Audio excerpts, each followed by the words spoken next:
کم کر دیں. الحمد لله الواحد الأحد الصمد الماجد الحميد المتحمد الذي لا تحيط به الأفكار ولا تنتهي إليه الأسرار ولا تدركه البصائر والأبصار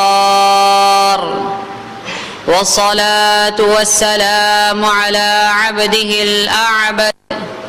وحبيبه الأوحد ورسوله الأمجد وأمينه الأجود سيدنا ومولانا محمد المرسل الأكمل الأجمل الأفضل الأعظم الأكرم الأسلم الأحلم الأعلم مصدر الأمر والخلق ومبدأ الرتق والفتق ومنبع الجمع والفرق ومنظر النور والبرق هو الذي أخذه منه ونطق عنه وشهد الله به وما ينطق عن الهوى إن هو إلا وحي يوحى أما بعد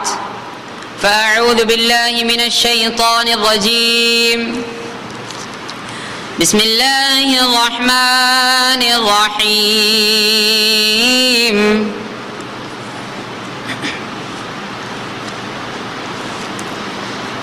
ولا تحسبن الذين قتلوا في سبيل الله أمواتا بل أحياء ولكن لا تشعرون صدق الله المولانا العظيم وبلغنا رسوله النبي الأمين الحليم المكين الكريم ونحن على ذلك لمن الشاهدين والشاكرين. قال الله تبارك وتعالى في شان حبيبه الكريم ورسوله الأمين إن الله وملائكته يصلون على النبي يا أيها الذين آمنوا صلوا عليه وسلموا تسليما اللهم صل على سيدنا محمد وعلى آل سيدنا محمد وبارك وسلم. الصلاة والسلام عليك يا رسول الله الصلاة والسلام عليك يا نبي الله الصلاة والسلام عليك يا حبيب الله وعلى آلك وأصحابك يا نور الله صلى الله تعالى عليك وسلم.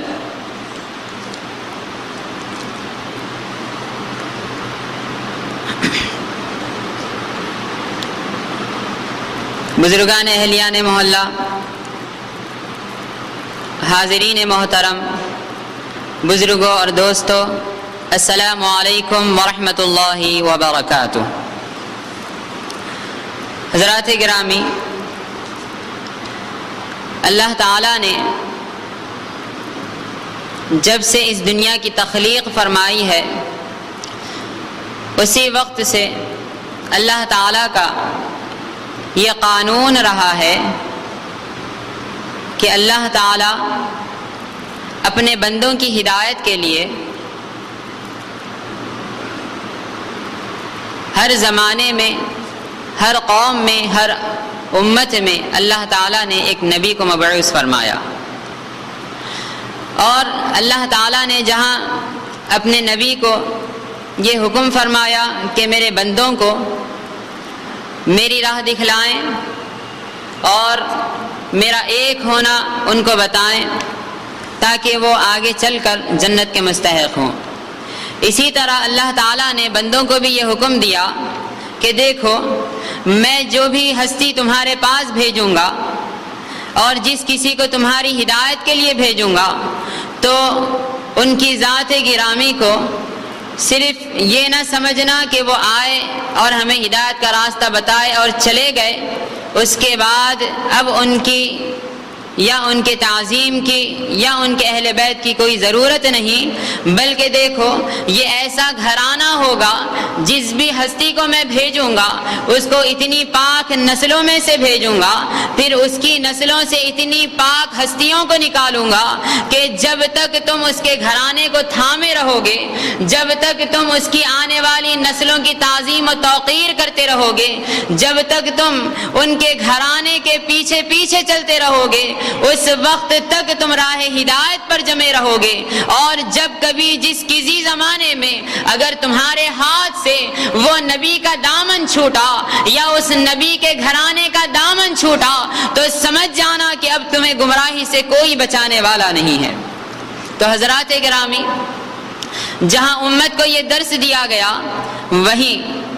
نبیوں کے گھرانوں سے بھی بہت بڑی بڑی قربانیاں لی گئیں، ان کی اولاد سے، ان کی آل سے اللہ تعالیٰ نے اتنی بڑی بڑی قربانیاں لی کہ رہتے زمانے تک ان کی یادیں زندہ و جاوید ہیں۔ اسی میں سے ہمارے حضور اکرم صلی اللہ تعالیٰ علیہ وآلہ وسلم کی ذات گرامی ہے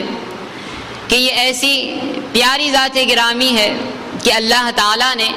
جہاں 1,24,000 انبیاء کو مبعوث فرمایا تو وہیں پر ان تمام انبیاء کا ایک سردار بنا کر حضور پاک صلی اللہ علیہ وآلہ وسلم کو مبعوث فرمایا، اور سردار ہر ایک حیثیت سے سرکار کو بنایا گیا، کیونکہ حضور پاک صلی اللہ تعالیٰ علیہ وآلہ وسلم خود بخاری شریف جلد دوم میں فرماتے ہیں انا سید ولد آدم لا فخرا، کہ میں ساری انسانیت کا، ساری اولاد آدم کا سردار ہوں لیکن مجھے کوئی فخر نہیں۔ تو یہ ضروری تھا کہ جہاں اللہ تعالیٰ آپ کو سرداری عطا فرمائے تو وہیں پر سارے کمالات جو دیگر انبیاء کو دیے گئے ہیں، ساری فضیلتیں جو دیگر رسولوں کو دی گئی ہیں، اور سارے بڑے بڑے مراتب جو اللہ تعالیٰ نے اپنے اولو العزم رسولوں کو دی ہیں، وہ ساری کی ساری حضور کی ذات گرامی میں جمع فرما دے۔